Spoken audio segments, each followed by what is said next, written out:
గుంటూరు జిల్లా చిలకలూరిపేటలో పిచ్చికుక్క స్వైర విహారం చేసింది. చిలకలూరిపేటలోని రాజన్నపాలెం, సుబ్బయ్యపాలెంలో పిచ్చికుక్క దాడి చేయడంతో 20 మందికి గాయాలయ్యాయి. గాయపడిన వారిలో 15 మంది చిన్నారులు ఉన్నారు. వీరందరినీ గుంటూరు ప్రభుత్వ వైద్యశాలకు తరలించారు.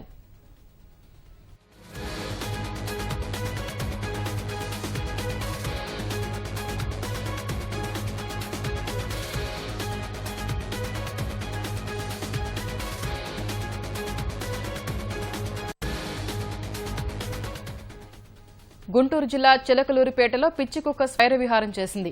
చిలకలూరిపేటలోని రాజన్నపాలెం, సుబ్బయ్యపాలెంలో పిచ్చికుక్క దాడి చేయడంతో 20 మందికి గాయాలయ్యాయి. గాయపడిన వారిలో 15 మంది చిన్నారులు ఉన్నారు. వీరందరినీ గుంటూరు ప్రభుత్వ వైద్యశాలకు తరలించారు.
గుంటూరు జిల్లా చిలకలూరిపేటలో పిచ్చికుక్క స్వైర విహారం చేసింది.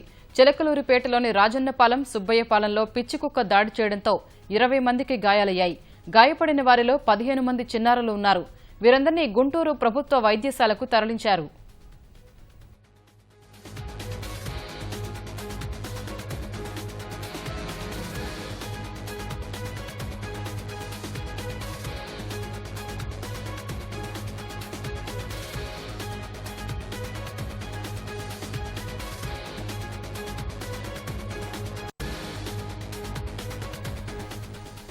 గుంటూరు జిల్లా చిలకలూరిపేటలో పిచ్చికుక్క స్వైర విహారం చేసింది. చిలకలూరిపేటలోని రాజన్నపాలెం, సుబ్బయ్యపాలెంలో పిచ్చికుక్క దాడి చేయడంతో 20 మందికి గాయాలయ్యాయి. గాయపడిన వారిలో 15 మంది చిన్నారులు ఉన్నారు.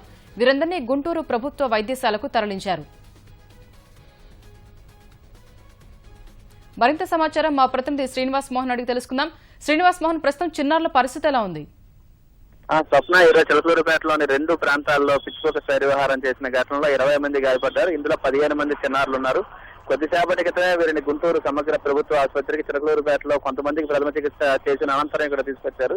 మెరుగైన వైద్య చికిత్స అందించేందుకు వీలుగానే చిలకలూరిపేట నుంచి అంబులెన్సుల్లో ఇక్కడ తీసుకురావడం జరిగింది. అయితే కొంతమంది చిన్నారులు, మొత్తం ఈ 15 మంది గాయపడినటువంటి చిన్నారుల్లో కొంతమంది పరిస్థితి చాలా తీవ్ర స్థాయిలోనే ఈ కుక్కల దాడి చేసిన ఘటన కనిపిస్తోంది. ముఖ్యంగా మొహం మీద, అలాగే చేతులు, కాళ్ళు, అలాగే వీపు భాగంలోనూ, ఉదర భాగంలోనూ కూడా పిచ్చి కుక్కలు చాలా గట్టిగానే ఈ చర్మాన్ని గాయపరచడం జరిగింది. దీంతో తీవ్రంగా రక్తస్రావం అవుతోంది. ఈ చిన్నపిల్లలకి వెంటనే అత్యవసరంగా ఇప్పటికే ఈ ఘటన జరిగినటువంటి సమాచారం జిల్లా అధికారుల దృష్టికి కూడా రావడంతో వెంటనే వైద్య బృందాలన్నింటినీ అందుబాటులో ఉంచారు.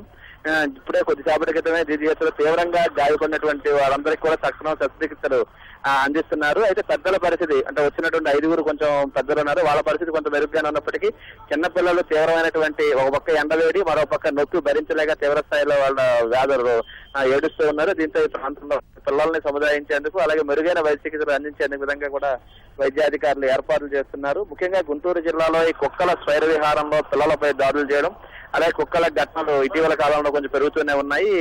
కాకుమాను మండలంలో పాపని కుక్కలు గరిచి ప్రాణాలు తీయడం, తర్వాత పశువులపై దాడి జరిగిన ఘటనలు జరిగాయి. దీంతో ప్రభుత్వం వెంటనే కుక్కలకు సంబంధించి నివారణ చర్యలు చేపట్టాలని ఆదేశించింది. ఇటీవల నెల్లూరులో కూడా ఒక శిశువుని కుక్కలు విచక్షణారహితంగా దాడి చేసి చంపిన నేపథ్యంలో అన్ని పట్టణాల్లోనూ కుక్కల విషయంలో కుటుంబ నియంత్రణ చర్యలు దానికి సంబంధించి చేపట్టాలి, అలాగే మెరుగైన చర్యలు తీసుకోవాలని చెప్పి ప్రభుత్వం స్పష్టమైన ఆదేశాలు జారీ చేసి రోజువారీగా సమీక్షలు జరుపుతోంది. అయినప్పటికీ ఇంకా చాలా పట్టణాల్లో మున్సిపల్ అధికారులు సరైన రీతిలో స్పందిస్తున్నట్లు కనబడటం లేదు. స్వప్న, ధన్యవాదాలు శ్రీనివాస్ మోహన్.